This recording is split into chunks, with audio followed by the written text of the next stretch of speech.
I'd like to take a minute to thank our sponsors, Boyum and Barrenshire Emergency Contractor Services, J.L. Schweeters Building Company Construction, Inc., Mueller Memorial, New Studio Architecture, Schweeters Pottery, the Pillars of White Bear Lake.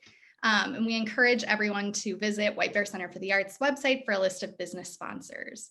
This activity is also made possible by the voters of Minnesota through a Minnesota State Arts Board Operating Support Grant, thanks to legislative appropriation from the Arts and Cultural Heritage Fund. This activity is also made possible by the Manitou Fund. Your support makes a difference. If you're able, please consider making a donation after you view this artist talk.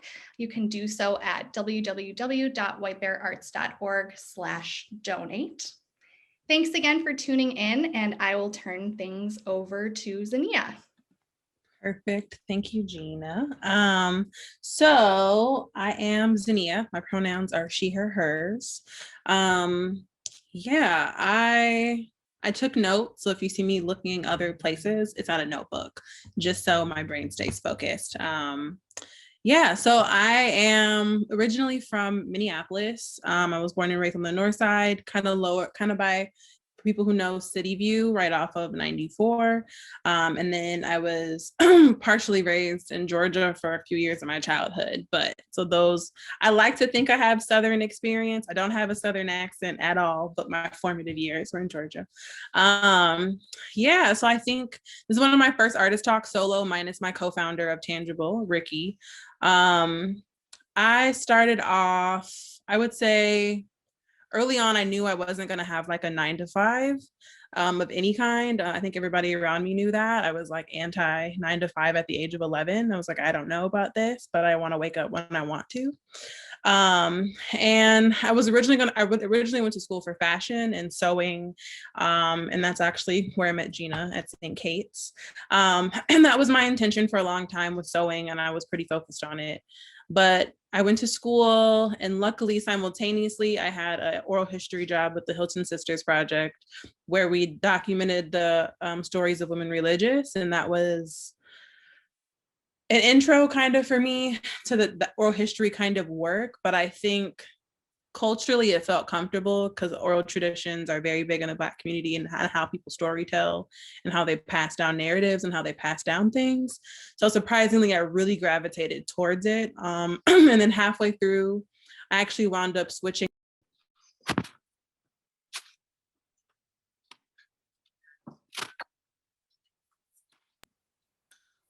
Got you. Was I muted the whole time?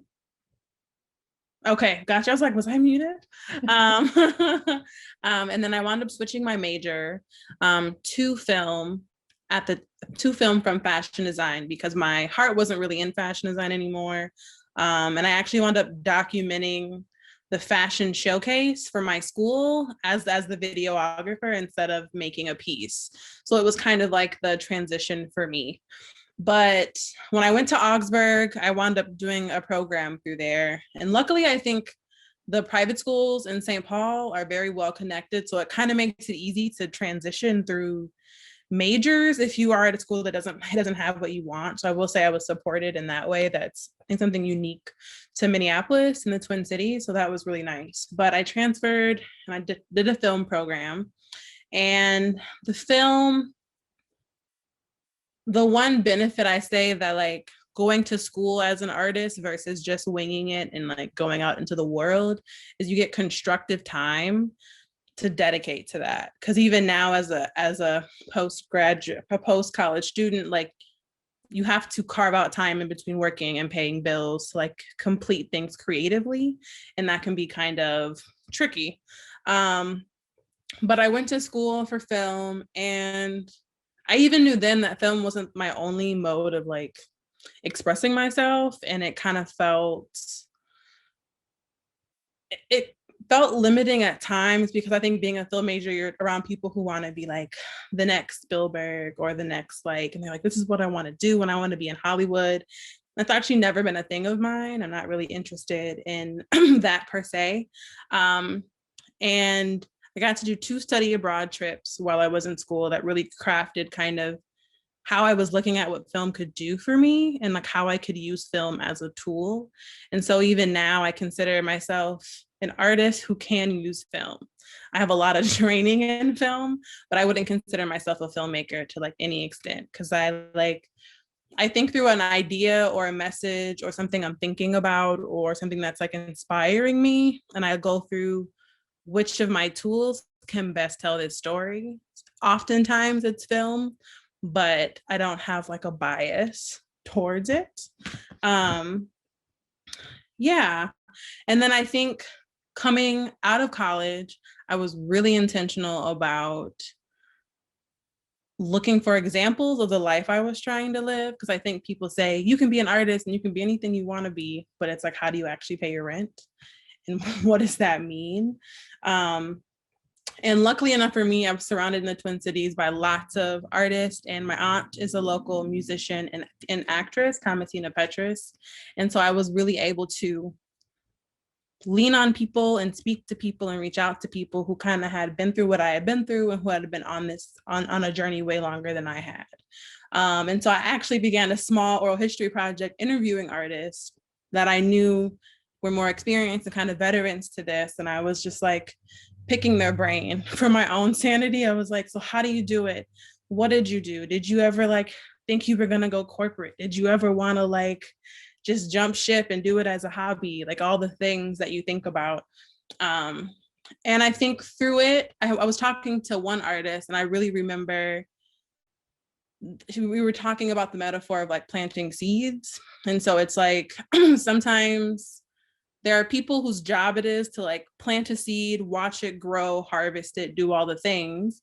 And then there are some people's jobs that it is to plant a seed and walk away, and whatever the people in that area or community or whatever the intersection is do with what you've planted, that's their journey and not necessarily your focus. And so I think transitioning out of school, it was like, what's my focus going to be? And I think as a storyteller, awareness was part of it, but not awareness in like a weird ethnographic, like I want to tell you how bad the world is type of awareness. Awareness like the beauty in the the beauty in the process, the beauty in the practice, the beauty in all of the real life things that aren't just like documenting people randomly in their communities with no context. And it's like telling a story for the benefit of the person you're capturing. And even now I get really iffy about the language I use, because through film and documentary work, we often use words like capturing people, which is a very bad way of thinking about documenting or telling a story. But really kind of leaning into people that told stories for themselves and for their communities, and that actually being where the power of an artist is. And it's not to explain the lived experience of myself or people around me. That's my job, but to make it apparent to us. And I will say a big part of me coming to that space as an artist came from me reading a lot of Black feminist thought and Black feminist theory. And one of my favorite poets is Nasataki Shange. I'm probably saying her first name wrong, but I say it so frequently just like that, it's really hard to break. So she wrote For Colored Girls. Tyler Perry adapted it. It was a book of poetry and like a theater stage play that was written in the 70s. I only know that because I have her quote tattooed on me with the date. The only reason why I really remember that. But reading her work was one of the first times that there was somebody who gave words to the experiences of women around me. And I think oftentimes I grew up and you hear big names like Langston Hughes, August Wilson, Richard Wright, like you hear very lofty, big names. And before you read them, you kind of, I think as a Black woman, I assumed that I was in those stories. I assumed that those stories talked about me because Black people, institutions, academia really revered them. So I figured like, I must be present. Like this must be about the Black experience that I know. And oftentimes it told part of a story. There wasn't a wholeness, and there weren't really Black women present in those in the ways that I had known them to be. So I think I started looking for authors, writers, art that showed the world that I had been privy to, the world that I had been a part of. And like, not to say that like those writers that I had listed weren't amazing. It's just, I don't think I felt totally represented. And I think that also is a struggle of an artist to figure out how do you best represent everybody and everything. And it's almost impossible. And so I think there are these niches that you can find. And for Color Girls, that text, I call it a text, like I kind of call it like a Bible for me, just because like I reference it so much. And it was so impactful to be able to really, I think there's something for living an experience, and when you're so close to it, you don't really get the privilege to over articulate or analyze or find language for or any of those things. And I think she did that beautifully. And I was like, I don't know how you got positioned in a place to introspect in that way, but the way she did it was amazing. And I think even about holistically as an artist, some of her language, even in my own brain, like I think now mental health is a really big thing. And I think a lot of people are like in the Black community or in communities of color, mental health. But it's like oftentimes people don't have language for what they're going through. So oftentimes talking to someone isn't necessarily helpful if you don't know what's going, like what's happening, or you don't have words for what's happening to you or what you're experiencing. And I think sometimes that can be a pivotal part of being an artist, is providing that language and like what that language can be. And then even trying to really differentiate being an artist yourself and like what does it mean to be, like what does that mean to be. And I think I listened to a lot of podcasts, a lot of recordings of artists, a lot of artist talks. And I was listening to a poet, his name is Tongo Eisenmartin, and he's based in San Francisco. And somebody was like, in the middle of a riot, what's the role of an artist? Or no, well, where was it? I think it was in the middle of a protest or in the middle of an uprising or a disaster, like where should the artist be or where should the poet be? And he was like, with the people, like that's where the artist should be. Like that's the role, is to actually be in community and not be separate from. And I think institutionally, artists of color and Black artists are kind of pushed into this silo of like creating outside of context, creating in schools, creating in these white spaces or institutions that kind of separate community and the intention of the art and who the art's for. And so I think a lot of my work and my practice has been to like consistently come back to the fact that community is where I want my art to be, and community is where I need my name to be. And like being able to be in community spaces and even have younger people that know me be like, oh, I can reference you, you feel accessible, you feel like you're actually from here. Like to not have people question like, oh, I haven't seen you in years. And that's kind of even what happens with people who go to school for art long term, like people who go for MFAs and doctorates in these like practices, these community engaged practices.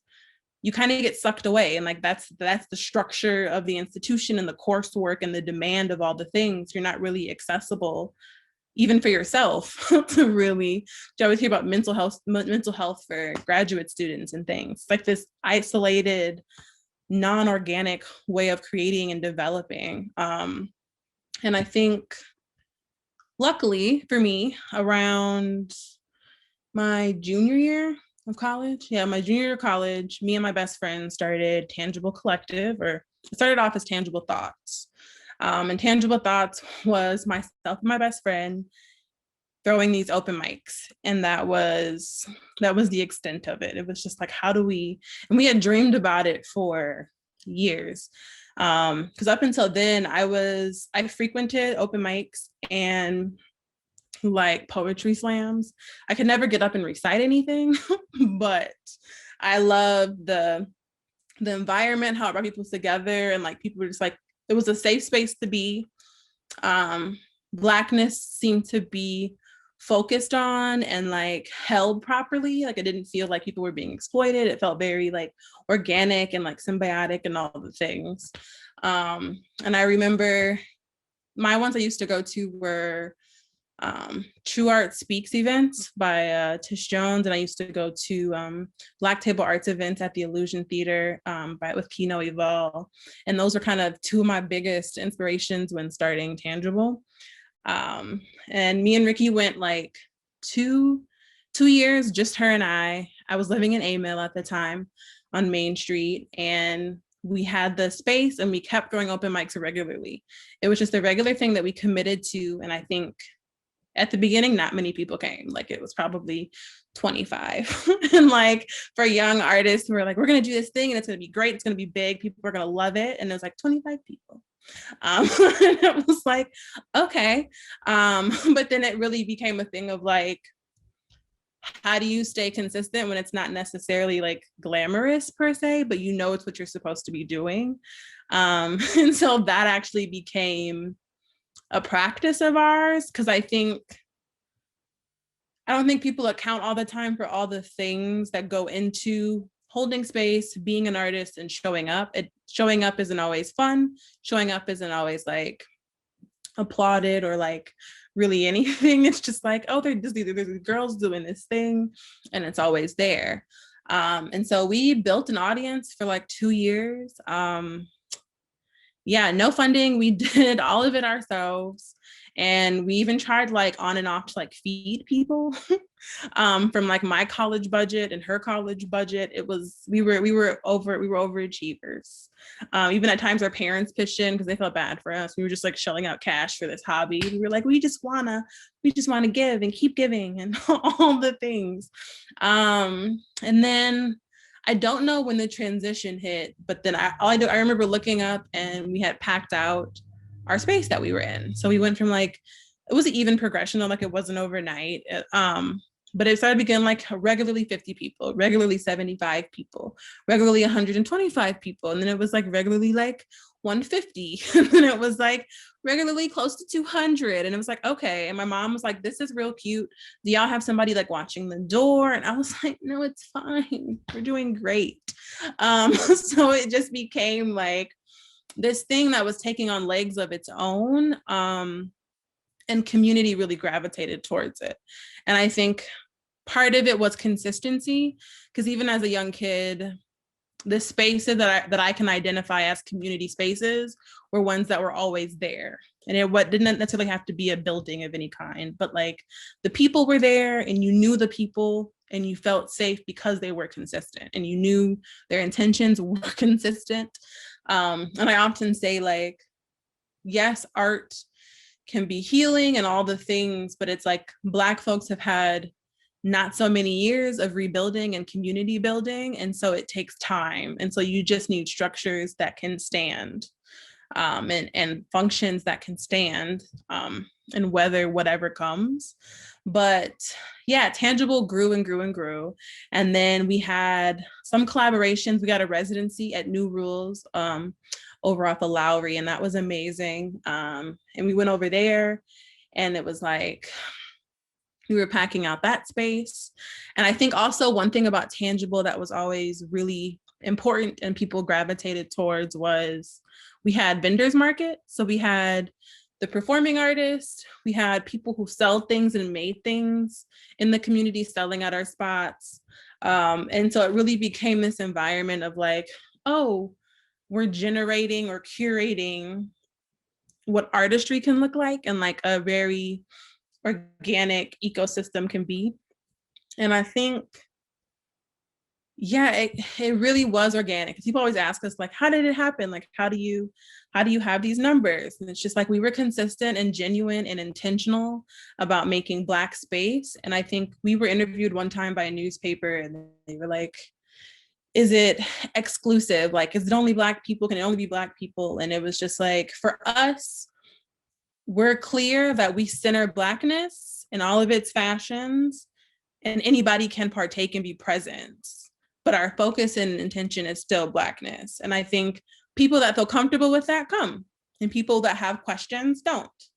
And I think that's our joy in the space, and our intention being clear. Because I often think in this world of diversity and inclusion, it gets very vague and sticky. And it's like, well, who are you really talking to? Well, we don't really know. It's open for interpretation. And I think we feel really good that tangible is not open for interpretation. We center Blackness, and that's our purpose, and that's our goal. And anybody who wants to also center Blackness can come. And so we've had like artists that started off doing paintings and now are full-blown painters and do prints and have galleries and have studios. And we have artists that started off like, this is my first time performing, and now they've been performing through the cities for years now. And then there are also artists that were like, we want to DJ for you. I ain't never DJ'd before. Can I DJ here? And we're like, sure, come through. And we had a friend that was more experienced with DJing, and he was like, I'll mentor. And so it just became this like natural thing of like people finding power in their crafts. Because I think it takes a second to get the confidence, and you need to be in spaces that value that. And we were very intentional that we wanted that development to happen in community, with community, at the benefit of community and yourself. Like, you shouldn't have to separate the two to develop. And then we also partnered with Public Functionary when they had their gallery in Northeast. And that was amazing because that was our first non-open mic that we curated with a group of people who had been coming to the open mics regularly. And they did their own solo performance. And for a lot of them, that was their first performance that they could write on a resume, per se, for an artist. And I think over time, the space grew into an artist development, not incubator, but it became something that felt like other people's, and like they could tap into and use it as a resource. And that's always been our thing, is we have connections and we want to share that. Like, we want that to be accessible. And even in theory, like having people your age that are living life the way you want to live it is also a resource, because you get to see that it's possible.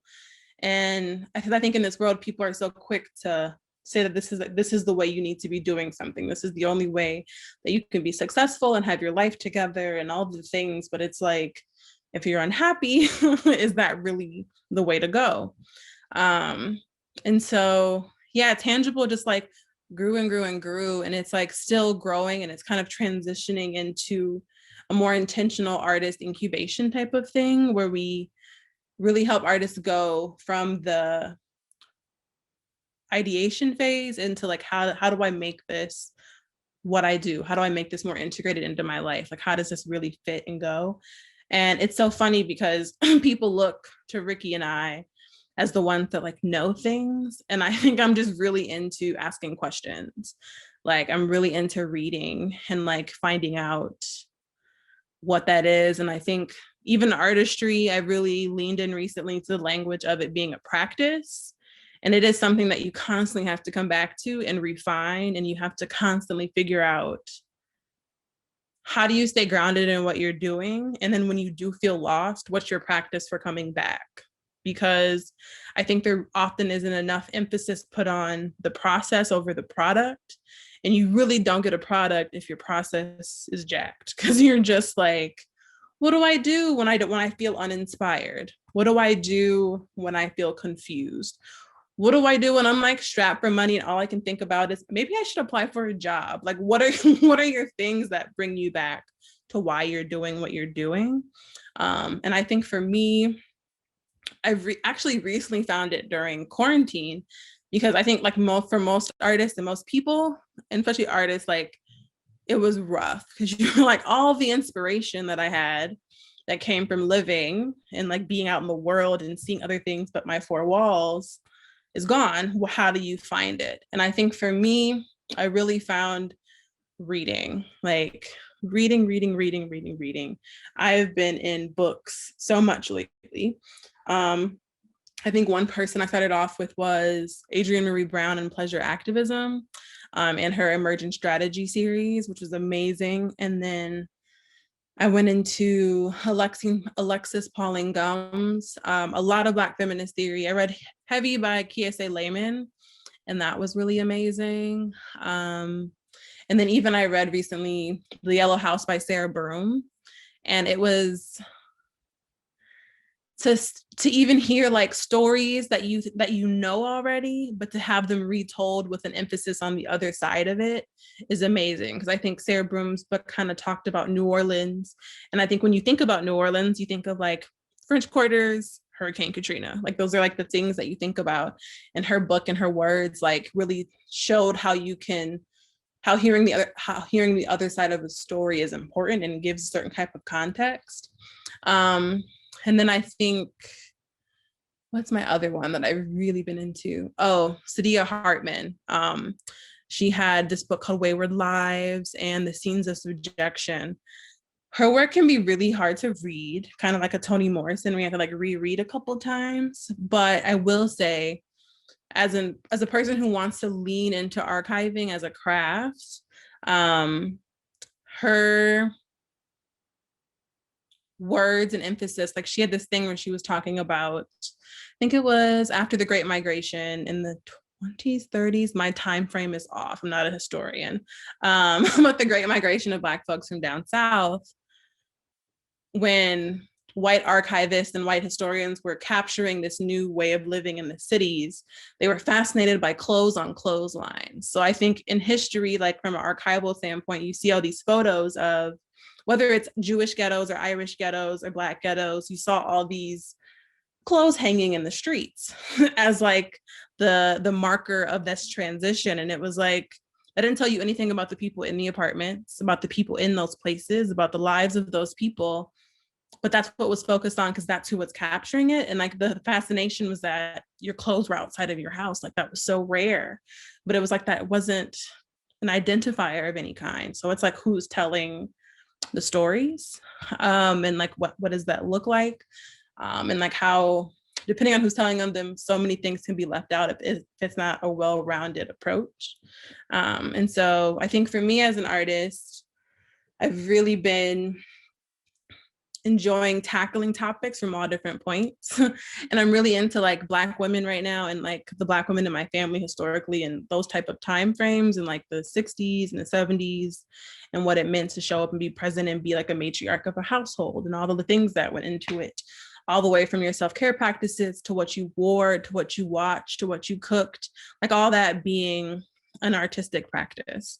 For example, this Thanksgiving or last Thanksgiving, I was working on all the things I needed to be a Black grandmother when I get there, like when I'm at that level. So I was like working on a sweet potato pie this year. I was like, so when I get there, I have the tools to be a Black grandmother. And I think making a pie is one of them.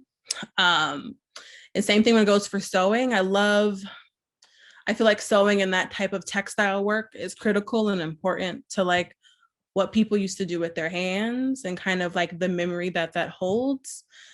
Sewing and making dresses and making garments and things that like make you feel beautiful in a world that tells you that you're not. So like, what does all that adornment look like and mean? And then, yeah, film is my baby, and it's a tool that I have that I'm really good at and I like to use. But even then, it's been hard to transition to being an artist that produces, because I think I've gotten a little, over the years, caught up in making the money and being sustainable, and I haven't had much time to focus on craft. But I will say, starting 2 years ago, I got back into film, and that has been really exciting.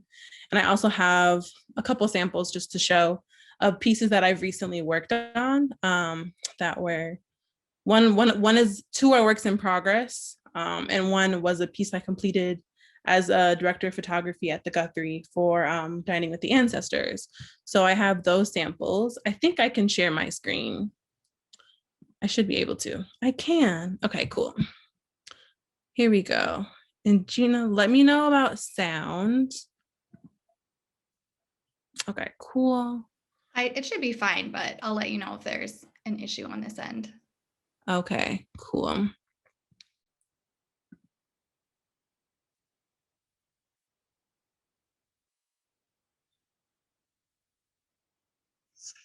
Can you hear?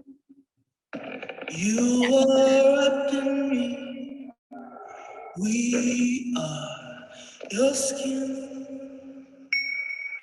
We have always been.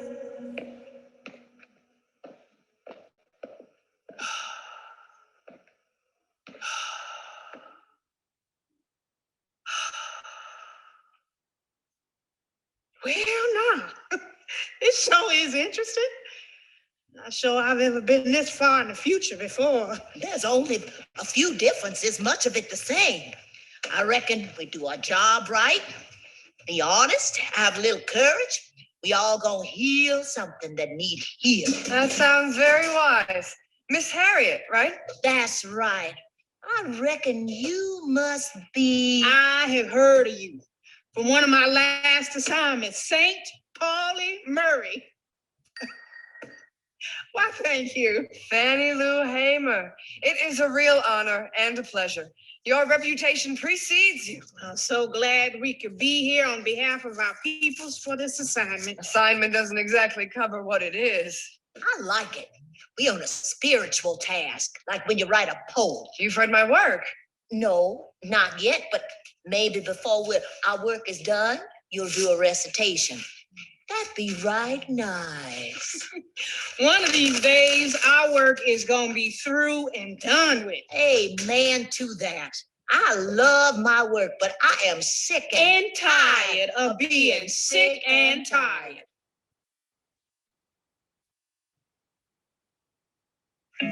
Honestly, we just wanted to have a space for Black people to come and actually a place to make us feel good. Tangible is a space that centers Black thought and expression in all mediums and forms. When you build community, you get to make your own rules and you get to make it however you want to make it, make the space however you want to make the space, and kind of have faith that the right people are going to show up. It's really hard to sometimes be the one who's curating or guiding or supporting community formation, because it gets to a certain point sometimes where it doesn't feel like it's yours. And it's not your baby anymore, it's everybody else's, and you kind of just facilitate. 2 words for you and Ricky.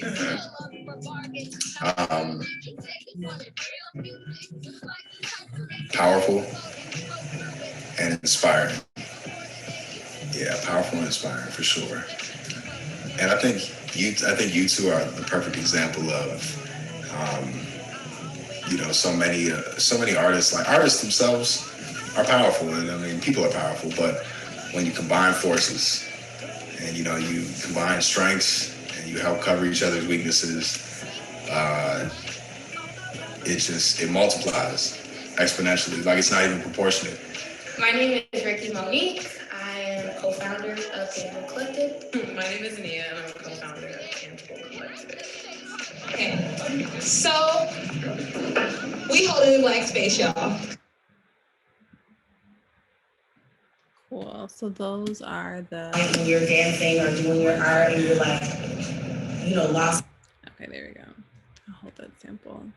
Let me go back to where I was. 1 second.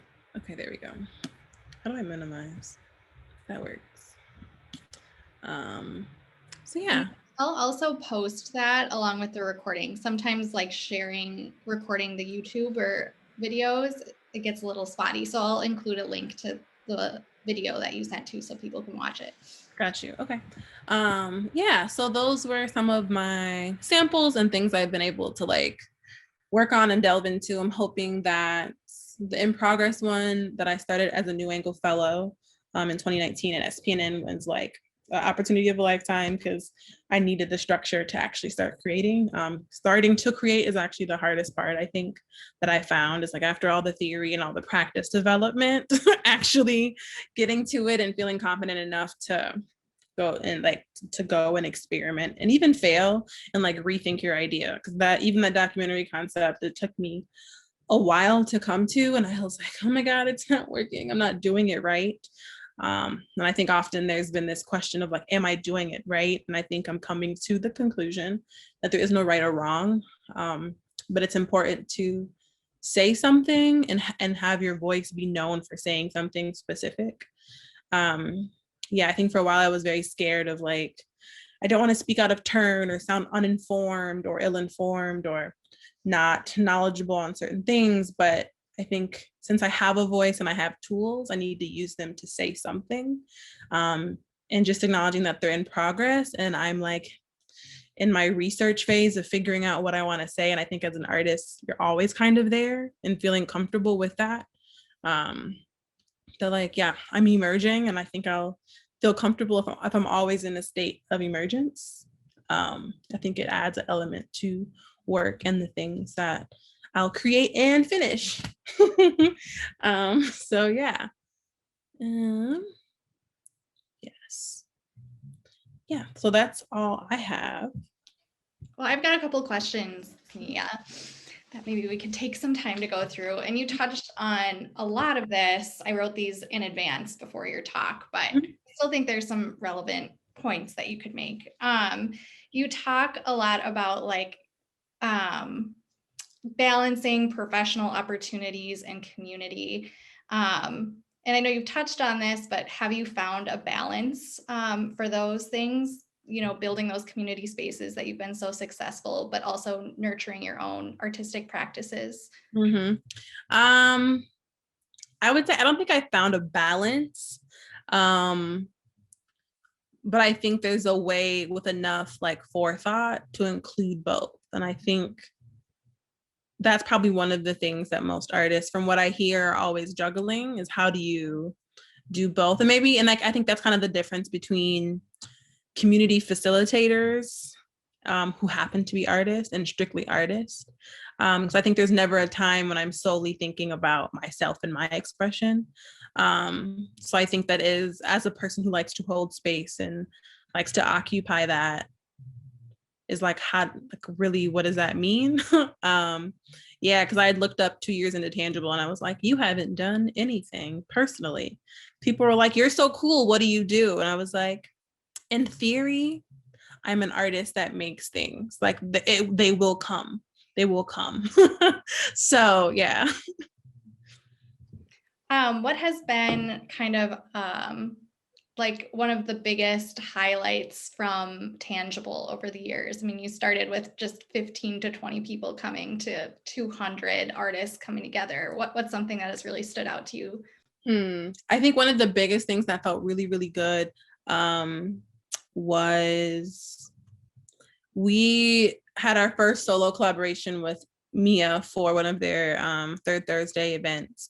And it was our first series of Blackness Beyond Performative. And our intention was to allow some women to take up space and show their art, but we really wanted to have a focus on what do artists think? What are they thinking about? And also valuing the intention behind the work versus just the product and the consumption. And so we were so nervous that nobody was going to show up. We're always nervous nobody's going to show up, and they always do. But we were so nervous, especially like for the new venue, and we were trying to create an environment where our people and our community felt safe inside of an institution like Mia, acknowledging all of the harm and all of the context around that space. We were like, this is going to work out. How do we feel about this? And our people showed up. We set the space. It felt good. It felt whole. It felt like tangible. And after the performances for the talk back and the artist speaking portion, people stayed. Our people stayed, other people came, and we held space in a way that we were insecure about in the beginning, but we were like, okay, we've worked hard enough to like hold this down that we can take this anywhere, and it's us. And so that felt really, really good for us. It was at a time when I think we needed that confidence boost. As co-founders, we were just like, can we do it? And we pulled it off, and we were like, it worked. So yeah, I think that was one of the most exciting times. Well, congratulations on that. And then you're a young artist yourself, but you also mentor and advise so many other younger artists through Tangible and other places. But we work with a lot of youth at the Art Center, and I'd love to share this with some of our students. What advice would you give to younger artists or students who are unsure about pursuing a career in the arts? Yeah. I would almost say develop a practice of like it almost sounds dramatic when you're like a Buddhist, count beads and they meditate, and like people with religions do certain things, but it's almost as intense as that, because there'll be so many things around you that tell you to do something else. There's so many things that tell you to take an easier route or do something that seems more practical, or all the things. So you really do have to have a support system that like encourages you, especially coming out of the gate. Like that's a huge thing, is I think once you build up the confidence around people that are like, you can do it, you can do it, you can do it. Then once you're shown to people, you're unwavering, or you don't feel intimidated by older people or people who have tried and maybe not been as have not been as successful as they wanted to, tell you otherwise. And they're like, well, I did this and it didn't work. And one of those things where it's your journey. And so there really isn't anybody you can go to for advice on your specific journey. So it's like, there are no right or wrongs, and there are definitely lows, but you have to find a way that feels comfortable to like ride that roller coaster. Like, yeah, because when I'm high, I feel great. Like it's going good. And then when I hit a low, it's like, well, what do? I pick up a book and I read. If I feel idle, if I feel anything. So you have to have those things that you go to. If that's going to a skate park, if that's crocheting, if that's cooking, like you have to have those things or those places that you can pull from to like hold yourself in one spot, because the feeling is to flight. It's like, let me go get a job. Let me apply for an application. Let me get on the job board. And you won't find any creative sparks there either. So that's also not the answer. So it's like really finding those practices that make you feel grounded, that make you feel capable. Yeah. And I think Karen has a question too before we wrap up. So Karen, go ahead. I mean, this was an amazing talk and such a great experience to be here. So thank you so much. But one thing in particular that I was really drawn to is that you mentioned finding a way to interact with art as a process rather than a product. And I think about that a lot. I'll teach writing to high school students or freshmen, and I try to think about that a lot too, about the process side of things rather than the product. And I just wanted to hear your thoughts about how we can emphasize process as individual artists or as consumers of art, but also as people who host spaces for art or teachers who help artists. I'm just interested in your insight on how to shift that focus to process and places where that can happen in a meaningful way. Yeah, I think tangible was our saving grace, because it was like this organic thing that was its own pool of whatever it was. It was people coming together with the understanding that like we were trying to do something. We were trying to do something. And so I think creating those environments, like in those opportunities, in those spaces where people can continue to share, but then also I think there isn't, and it's really hard to pinpoint because there isn't a lot of focus put on process. And even when you think about like writers, for example, like the writers that I love, like James Baldwin, to think that he was underlooked during his time when he's now like one of the biggest writers. It's like when he was in process, nobody really validated what was happening. Like it was like, oh, there was that gay writer who's maybe talking about something important, kind of feels not what I'm thinking about. But then now it's like James Baldwin. He's like this great LGBTQ writer who like represents so many things about the Black experience, the gay Black experience, all the things. But yeah, I think it centering those pieces and also finding those things that represent process that to focus on. Because I think there are tons of artists and tons of people who are open and have examples of in progress works, and like kind of really also putting a focus on those pieces, like we're doing research to center what were artistic processes. So I think people speak about them and they're often not the ones that people like those are stories themselves, and people don't often focus on those stories. Like I loved I think reading is undervalued, and I think the framing of reading in schools can sometimes be so dreadful. Like, it's framed in such a very poor way, because it really is insight to a lot. And even I was watching the Toni Morrison documentary, and she was like, I've been hearing since I started writing, my books are hard to read, and people say they have to reread them. And she's like, but that's called reading. She's like, when you have to reread that, that's the act of reading. And so, yeah, I think really creating those spaces where process is talked about, it's practice. Like, process is like, we have to practice a process. Like, you don't get to a product by like you may once or twice, but like if your source of power as an artist is solely inspiration, you're kind of at a disadvantage because you're waiting to be inspired all the time. And that's not always the case. Like, you're not like, I mean, especially right now, like in this time is a prime example. If you're an artist off of inspiration, it's tough. It's real tough. And so it's like, when those lulls come, what is the process?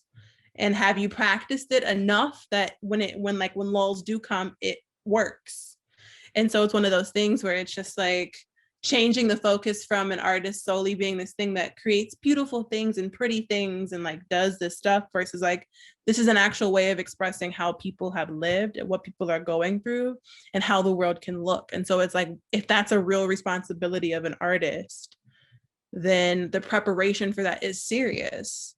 It is important, and it's not something that you can like, oh, I'm gonna go lounge in the sun forever and it's going to be great, and I'm going to come back, I'm going to write this beautiful thing, or I'm going to make this beautiful thing. And like, that might be your process, but for a lot of people it's not. Like, really thinking about that work, and changing the intention or the how being an artist is described.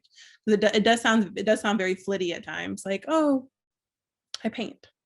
And it's like, but you're expressing something that somebody's feeling and thinking about. And it amazes me that people don't think about art that way, but it's like literally everything that normal people do in their free time is around consuming art. It's like, whether you're going to a movie or you're watching TV or you're doodling in a color book, like somebody designed that, like all the things that you think about, somebody made, like an artist made. And it's like, for it to be so minuscule, people rely on it very heavily. Yeah. I love the idea of considering the artist practices as a consumer too. That's really smart.